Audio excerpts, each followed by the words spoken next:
What's good use? Good use is consciously considered and consciously aware and awake movement. Now, what's consciousness? Well, science can't tell you.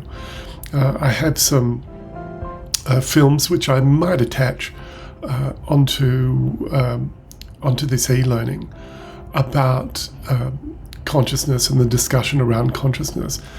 Science only validates what it can measure, and so far no one's been able to measure what consciousness is.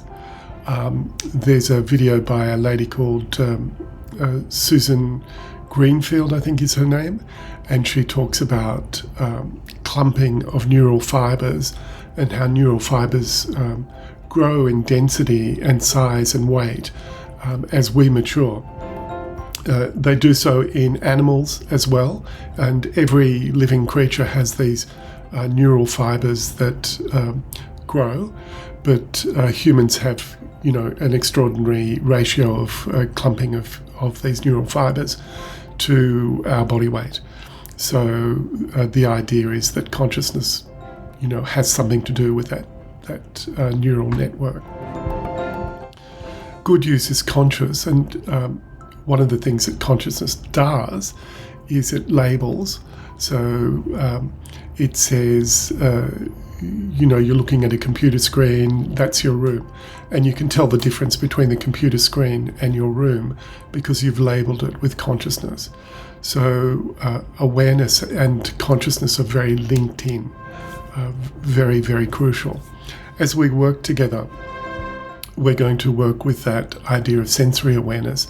And you've got taste, touch, smell, sight, hearing, but you've also got proprioception, which is the awareness of where your limbs are in relationship to each other, to your body. Kinesthesia, which is awareness of where you are in space. You've got thermal perception, where you can tell whether things are hot or cold. You've got interoception, which is understanding what's happening in your body and body processes. There's a great deal of sensory mechanisms that can feed into consciousness so that we can discriminate between what makes a good movement and what makes a poor movement or response. So good use is very aware, it's very conscious, and as we work with Alexander principles, we'll also see that good use is about movement that's organised in an integrating, positive, constructive way, whereas poor use tends to subvert integration of movement and collaboration between the body's systemic parts. So I hope that's a useful introduction for you.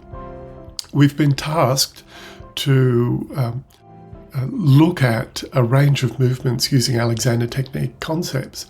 And the first task that's put in front of us is to consider moving whilst maintaining good use.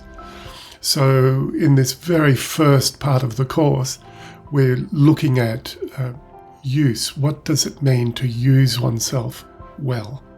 And I hope that there's been a lot of food for thought. I certainly have not covered the whole topic in the depth and detail that we'll need to go into throughout the teacher training.